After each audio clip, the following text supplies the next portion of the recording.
Hello बच्चों, मैं नेहा खंडेलवाल आपका स्वागत करती हूँ। बच्चों, हम पढ़ रहे हैं कक्षा 4 की गणित और हमारा दूसरा अध्याय है जनक का गांव। बच्चों, आज हम टॉप व्यू व साइड व्यू के बारे में जानेंगे, बाईं ओर और दाईं ओर का परिचय करेंगे और नजरी नक्शे का परिचय करेंगे। तो बच्चों, सबसे पहले देखते हैं टॉप व्यू व साइड व्यू क्या होता है। तो बच्चों देखिए, ये जनक है। ये जनक एक दिन अपने घर के पीछे के रास्ते से कहीं जा रहा था, तो उसने देखा कि उसका घर पीछे से कुछ इस तरह दिखाई देता है। तो जनक को लगा कि मेरा घर तो पीछे से कुछ अलग ही दिखाई दे रहा है। तो उसने सोचा कि मैं अपने घर के चारों तरफ एक चक्कर लगाऊं और देखूं कि मेरा घर चारों तरफ से किस किस तरह दिखता है। तो देखो बच्चों, जब वह साइड में आया तो उसका घर इस तरह दिखा और इसे बोलते हैं बच्चों साइड व्यू। क्या बोलते हैं बच्चों? Side view. और जब वह अपने घर के सामने आया तो उसका घर कुछ इस तरह दिखा, तो इसे बोलते हैं बच्चों फ्रंट व्यू। अब दूसरी साइड गया वो, तो उसका घर कुछ इस तरह दिखा, तो बच्चों इसे बोलते हैं साइड व्यू।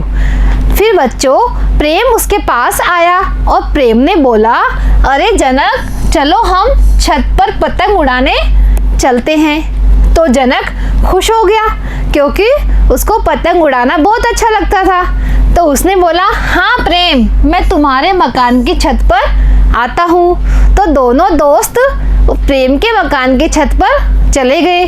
जब वो छत पर गए और पतंग उड़ाए तो उसने देखा कि प्रेम का घर छत से कुछ इस तरह का दिखाई देता है। तो बच्चों इसे बोलते हैं शीर्ष या ऊपर का दृश्य या टॉप व्यू। तो देखा बच्चों, जनक को उसका घर चारों तरफ से अलग अलग तरह का दिखाई दिया और छत से प्रेम का घर भी उसे अलग तरह का दिखाई दिया। तो बच्चों आप भी अपने घर को चारों तरफ से देखना और ऊपर से भी देखना और उसका चित्र जरूर बनाना। अब बच्चों हम बाईं ओर और दाईं ओर का परिचय करते हैं। तो बच्चों देखिए, सबसे पहले हमें बाईं ओर और दाईं ओर के बारे में जानने के लिए हमारे हाथों का पता होना चाहिए कि हमारा बायां हाथ कौन सा है और दायां हाथ कौन सा है। तो बच्चों इसके लिए मैं एक खेल खिलाती हूँ। देखो बच्चों, सबसे पहले अपना अंगूठा और अंगुली दोनों को मिलाओ और कुछ इस तरह की आकृति बनाओ। अब देखिए बच्चों, जिस हाथ से हमारी इस तरह की आकृति बनती है, ये कैसी आकृति है बच्चों? यह अंग्रेजी के डी अक्षर की जैसी आकृति है।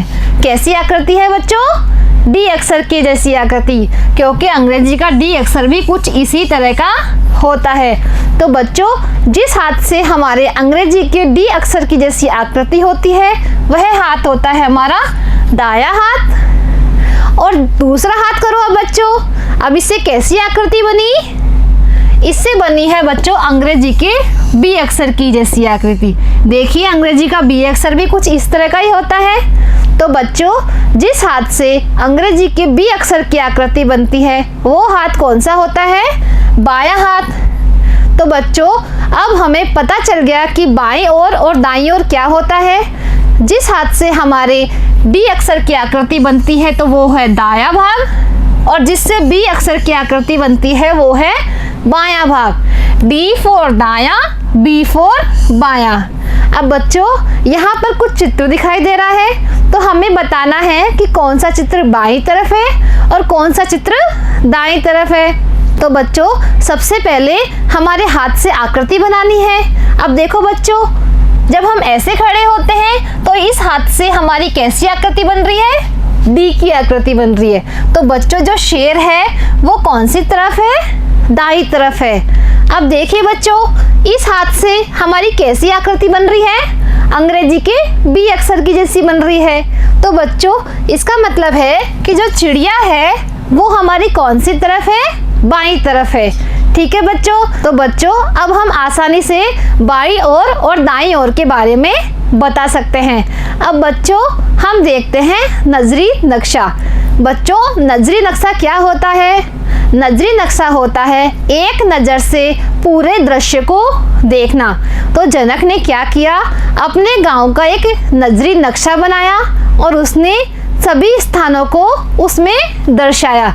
अब देखो बच्चों जनक का नजरी नक्शा कैसा है। देखो बच्चों यहाँ पर है जनक का घर और जनक के घर से जो सभी स्थान है वो यहाँ पर उसने दर्शाए हुए हैं। अब देखिए बच्चों यहाँ पर एक प्रश्न लिखा हुआ है, जनक के घर के दाईं ओर और बाईं ओर कौन कौन से स्थान है। तो बच्चों हमें इस नजरी नक्शे को देख के बताना है कि जनक के घर के दाईं ओर कौन से स्थान है और बाईं ओर कौन से स्थान है। तो बच्चों सबसे पहले हम हमारे हाथ को ऐसे करेंगे और अब देखेंगे कौन सी आकृति बन रही है बच्चों।